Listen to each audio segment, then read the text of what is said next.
มื่อนี้ครับครับช่วงนี้ก็เป็นทับบุญข้าวช่วงทับบุญดุทิศได้อนุโมทนาสาธุการสวัสดีสมปองเดือนละพันเลยนะพันธุรักษ์สมปองพันธุรักพันษ์ธุรักษ์ครับผมสมปองพันธุรักษ์สมปองพันธุรักประมาณษ์นี้ครับ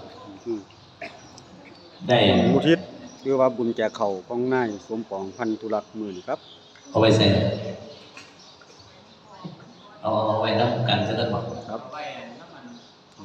คือบุญโอ้โหไว้น้ำพอแจกเขาบ้านเฮาเอิ้นบุญแจกเขาครับบ้านภาคอีสานนี่ครับนี่คือวัดโพธารามบ้านสังแปนตำบลแว้งอำเภอสว่างแดนดินจังหวัดสกลนครมาถวายสังฆทาน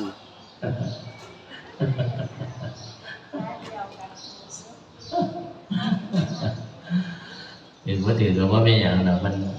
คนตายแล้วครับผมหันเข้าพิธีกรรมของอยากเอาไว้น้ำกันว่ามันมาหม่องเดียวกับวัดบ้านแปลงเฮาครับวัดโพธารามสื่อประเภทนี้คือโอเคเข้ามาเลยถืออยู่ฟ้าทำอะไรลูกพระบุรุษและก็ญาติพี่น้องเฮาผู้รวมถูกรวมสู้กันเฮาจะมาสิจะไปโรงเรียนจุดเดียวเนาะเก่งมากเขียนไปมาธาตุเดียวได้ทุกคนทั้งมาทั้งภาษาทั้งภาษาเท่านั้นถือว่ามาปฏิบัติบูชาต่อญาติต่อแม่พ่อแม่เราผู้มีพระคุณช่วงเป็นช่วงพระสงฆ์เพิ่นพิจารณาอาหารใจเฮาจะได้ยังบ่ทันแล้วครับเฮ็ดแล้วสบายนั่นล่ะบุญนะวันนี้ก็คุณแม่กับกองได้สูญเสียลูกชายแล้วอยู่ประมาณชาวไทยนี้บอกเล่นกุศลอยู่มือ2 มื้อเนาะมื้อนึงแล้วก็ได้มาทำบุญอุทิศเจ้าประดูเฮ็ดบุญเว้าภาษาบ้านๆเฮาเข้าใจง่ายๆก็เพิ่นแจกของพ่อแจกของน้อยเพิ่นว่าบ้านเฮาสิว่าแจกของน้อยบ่ว่าสิน้อยสิใหญ่สำหรับถ้าอาตมาว่าแล้วนี่มันสิบ่ต่างกันมันสิบ่ต่างแต่เฮาเอิ้นว่าแจกของน้อยกับแจกของใหญ่แต่ที่นี่ทั้งนี้ทั้งนั้นการทำพิธีประเพณีทำบุญอุทิศหาเนี่ยมันเกิดสิ่งขึ้นอยู่กับเจตนาของเจ้าภาพเจตนาของเจ้าภาพว่ามีความพร้อมเท่าใดหนึ่งมีความพร้อมมีศรัทธาตั้งใจดีแล้วตั้งใจดีแล้วไปทำบุญแจกของพร้อมแล้วต่อสร้างมันมีความพร้อมโยมหนึ่งญาติพี่น้องกับพ่อบุญที่ท่านไปเนี่ยมันสิประมาณขามก็ได้มันสิเกิดประโยชน์ที่นี่บุญกุศลนี่เราก็ต้องเล่งไปเบิ่งว่ามันสิเกิดประโยชน์จังใดหนึ่งการเฮ็ดบุญเริ่มพื้นฐานการสิเป็นบุญเนี่ยต้องเฮ็ดบุญด้วยความสงบ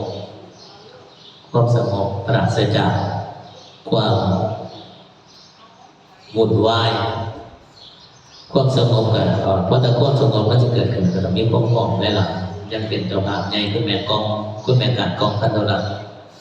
ญาติพี่น้องนี่เป็นนางเรียนด้านหน้ามีความพร้อมกันมีใจที่จะเฮ็ดเฮ็ดเลยการกองเ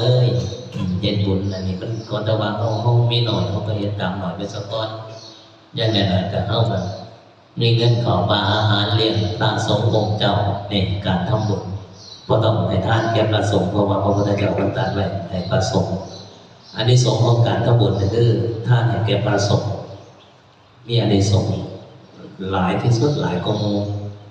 คือการทำบุญกับพระพุทธสงฆ์นี่ก็คือผู้ปฏิบัติประพฤติปฏิบัติตามคำสอนของพระพุทธเจ้าแล้วก็เป็นประธานในการทำบุญต่างๆเนี่ยยังการเข้า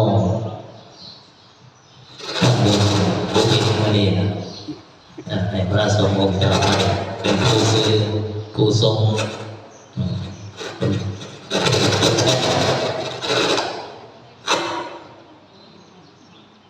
เป็นไปรษณีย์ไปส่งบุญเอาเป็นผู้เอาจดหมายเอาของไปส่งไปรษณีย์แล้วก็ติดว่าจะไปส่งไปให้ไผ จะนี่พระสงฆ์ก็สิเป็นผู้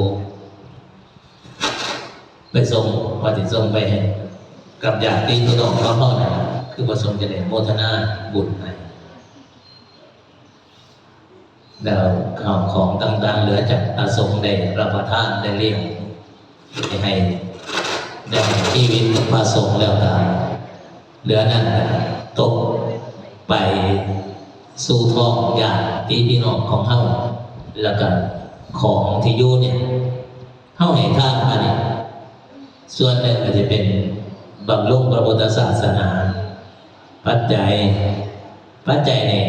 กสิถวายก็วันละเพิ่นก็สินำไปจ่ายค่าน้ำค่าไฟค่าต่างๆเนี่ยแล้วก็ซ่อมแซมบำรุง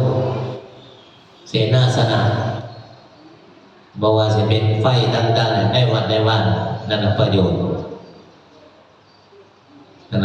ของมันแล้วก็สิ่งของที่เฮาให้ท่านแก่พระสงฆ์นี่เฮาก็ให้อย่างปราณีเนี่ยก็เอิ้นปราณียังมีโอกาสเฮาก็ยังเฮ็ดต่อไปในกองยังมีโอกาสก็ยังเฮ็ดก็เฮาก็เฮ็ดไปตามกำลังเฮาแล้วก่อนปีหน้าปีอื่นก็มาเป็นเจ้าภาพกับป้าและกระถิ่นปีนี้ก็ได้สำเร็จปีหน้ามีเงินแสนเงินล้านมีเงินแสนประมาณนี้ถวายหลวงพ่อยัง2-3 แสนก็นะก็ตั้งใจไว้เด้อจงเจ้าของก็จงไว้จังจงไว้นะ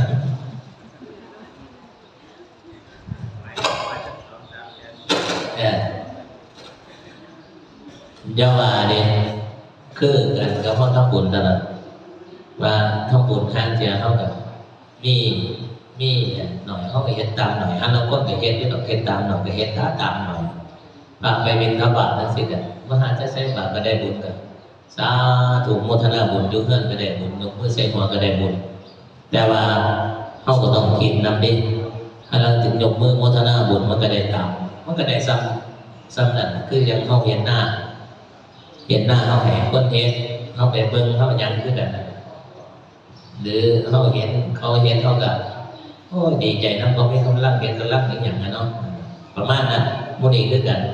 อันนั้นเดียวเขาก็ต้องเบิ่งว่าพระสงฆ์คนไปทำมาหากินบ่ได้เขาถึงมิจะนั่งโมทนาสาธุอยู่เพื่อนบางที่พระสงฆ์กับพระมิตรจริงได้เสียขีดเพื่อนได้เป็นเวลาเขาก็ต้องทางเดียวเขาต้องกดขวายทางเดียวเขาต้องกดขวายแบบกดขวายเพื่อจะเอามาเนี่ยมาทำบุญมาใส่บาตรให้กับพระสงฆ์องค์เจ้าให้เพิ่น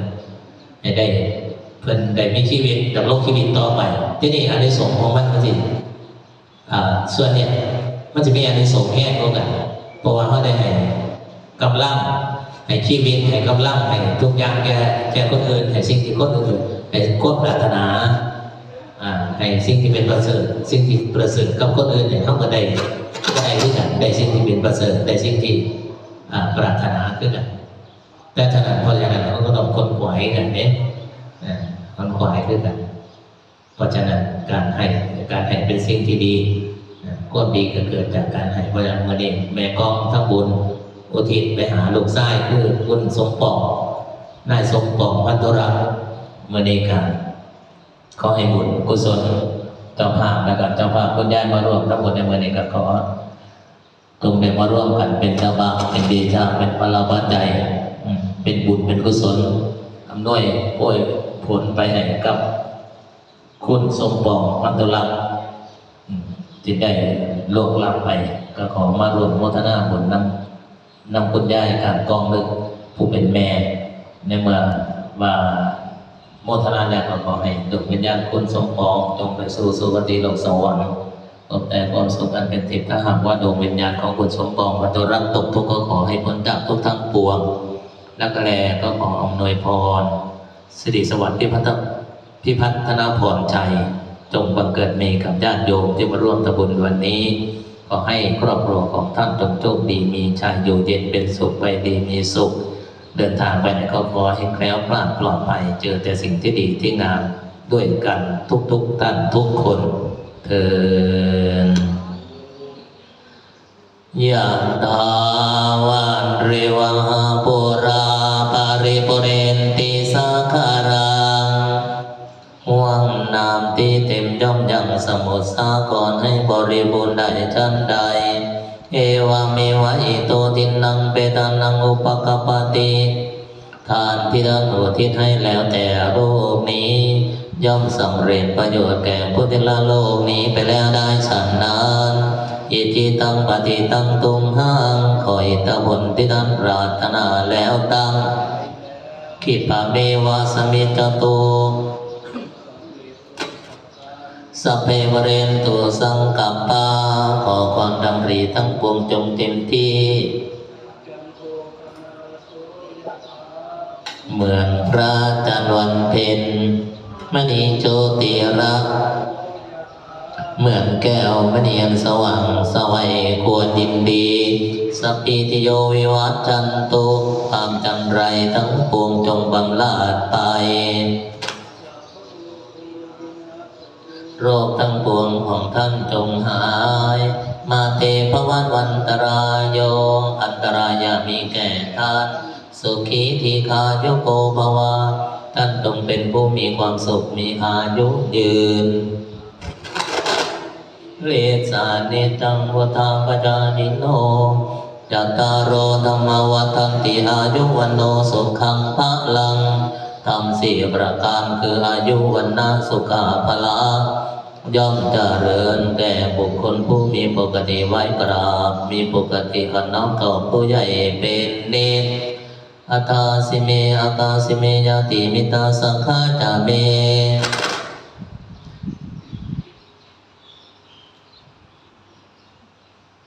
มิตรอิ่มติ่มบุคคลมาระลึกถึงผู้มีอุปการะอันท่านได้ทำให้แก่ตนในการก่อนว่าผู้นี้ได้ให้สิ่งนี้แก่เราผู้นี้ได้ทำกิจนี้แก่เราผู้นี้เป็นญาติเป็นมิตรเป็นเพื่อนของเรานาตังเปตานามาตาจายวังติตันติยาตโย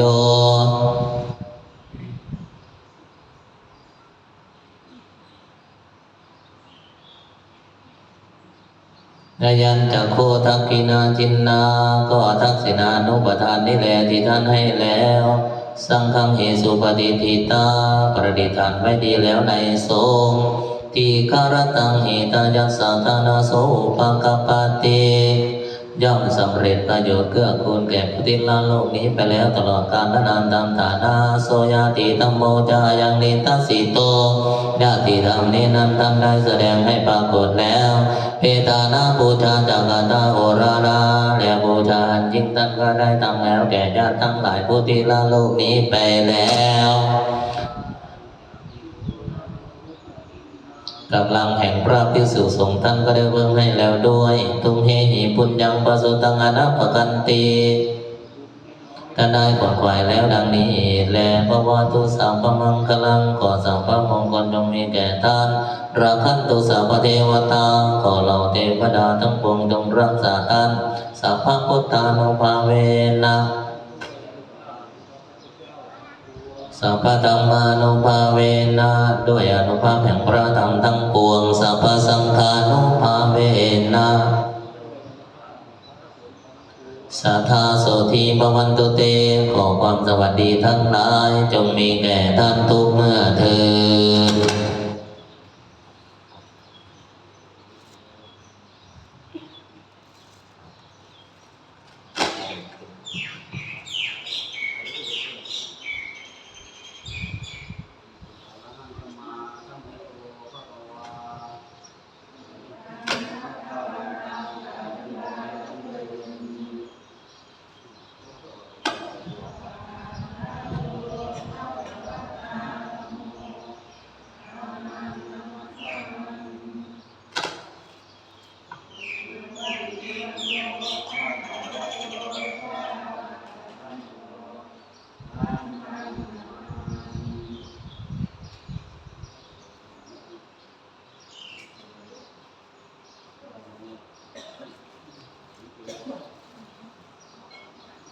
ฉันเอาไปท่องไปซ่อมไปท่องไว้ก็ได้เด่นหลายพี่น้องเนี่ยท่องตัวพระขานมดมาได้เนี่ยมันท่องขึ้นบทใดแล้วมันได้ตัวมันบทใดแล้วมันได้ตัว เพิ่นก็ นี่หลายภาษาเท่าไรทั้งก็ได้ รวบรวมแล้วครับ ก็ได้ ผมเพิ่น ไป ได้ ทาง ทำ ใด ที่ ก็ได้จับกันกับบ่มีอาวุธ อนุโมทนาให้แก่เจ้าภาพมี ท่อ ญาง ติธรรมทุกคนครับ ได้กับ เรียบ ไป ร้อยบริบูรณ์ครับนี่คือทำบุญแจกเขาว ติด อุ ได้ ทิศ กับก้อนนอดทอง ขอฝากกดไลค์กดแชร์นี่เด้อพี่น้อง ป้า เพื่อน สวดมนต์ป้าต้องมีแนวนี้มีมนต์จังได๋มันต้องได้ ๆมีแต่ความสุขทุกคนมีไปบุญน้ำกันครับสาธุอนุโมทนาน้ำกันเด้อไปบุญน้ำกันครับผม ทองหนังสือ คลิปนี้ก็หยุดไปก่อนครับฝากกดไลค์กดแชร์คนยังเสียนในเรื่องครับเด้อเพราะว่าได้มีกำลังใจครับเก็บคลิปใหม่ออกมาคลิปหน้าพอกันครับสวัสดีครับ ต้องได้